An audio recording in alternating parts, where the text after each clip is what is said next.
Well, it's always a good day when you can help someone, but at this time of year, everyone needs to be aware of the unscrupulous trying to take our cash and our identity. Vicki Canales-Pratt joins us from Cornerstone Community Financial with how to protect yourself and your cash. Good morning. Thank you so much for joining us today. Thank you for having me. Absolutely. You know, people are just horrible, aren't they? And they are out there looking to take advantage of people. And I think people who, you know, are susceptible, maybe our seniors, you know, or older folks. So you're here to talk about 3 scams this morning that we really want people to be on the lookout for. And the first one has to do with winning a prize. Every time.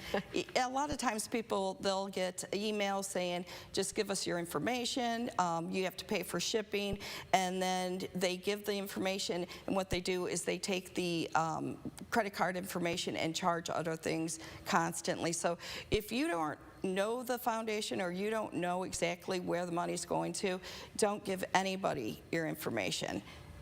You don't want to pass out any information on your credit cards or anything like that. And then they steal your identity, and then, you know, where does it stop? And it happens really fast. So, you know, obviously nothing's free. Right, right. So if someone says you get a free prize, just pay for this, you know, then you're, like you said, your credit card's out there, your information's out there, and then they will just run with it. And if you can just take a step back and listen to what they're asking, nobody's going to ask for your credit card information over the phone that they shouldn't have.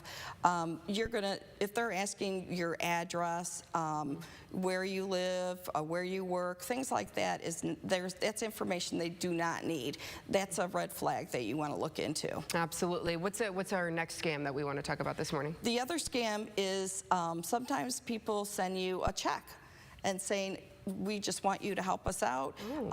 Isn't that nice? Isn't it? Yeah. All you have to do is go to your financial institution, cash the check, and send us back half of it. You're more than welcome to keep the rest. Well, unfortunately, that doesn't work. Right. And, you know, when you have people that are looking for jobs or need that money, they think this is an easy way. Luckily, we are highly trained at the credit union that we can, you know, ask questions and try to avoid situations like that. But it happens. People fall a victim of it all the time. Yeah, they send you this beautiful check, you know, you think it's for you, but it is a red flag when they say, just send us some of it. And then that check that you cashed or whatever, or it ends up bouncing, right? What happens there? It's a bad check. And then we have to actually go back to our member and say, this check wasn't good, and then you're going to be responsible for those funds. And you've already sent the $1,000 or whatever. And spent the money that they gave you. So it's just, it's a snowball effect that just, it gets bad. So hopefully we can head it off right away, and when we're watching people deposit money and things like that. So that's what we're trained for, but you have to watch what you're doing as well. Yeah, so when someone comes into the credit union, you all know that there are certain things to look for and to start asking questions about. Absolutely. And what's good about a credit union is we know our members, and we know kind of their traditions and what they do. And if somebody's taken a lot of money out at a certain time, we're going to ask questions. What are you doing? Is everything okay? Are you taking this out, you know, that you need it? And a lot of our members are very open, and we can usually clue in if something's wrong or not. So you've been able to stop, you know, people from getting scammed. That's a huge deal. It is. Trying to save people money. This is also, we're heading into that season of giving, and people want to give to a charity. We want to make sure they're giving to a reputable charity. Absolutely. And you have to do the background on it. You have to check to see where those funds are going. Just like, you know, the money going to Florida and the hurricanes, and you don't know where the money's going. You've got to be very careful that they're actually going to get that money.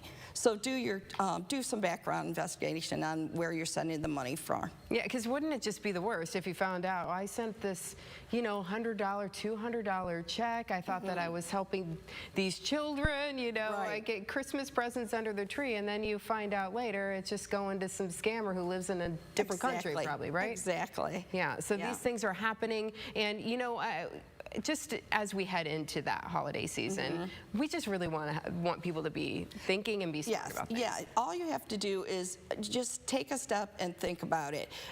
Would somebody really ask you for your account information or your address or something like that? You're going to just have to be prepared and just think about where you're spending your money to. All right, we want to save people this morning. Keep your money. Don't give it away. Vicki, thank you so much for joining us this morning. Well, there's plenty of good day to come. Our Sweat and Steven, he's not in the studio today, but he has a lesson in burpees. Ooh, I don't like burpees. Better him than me when we come back.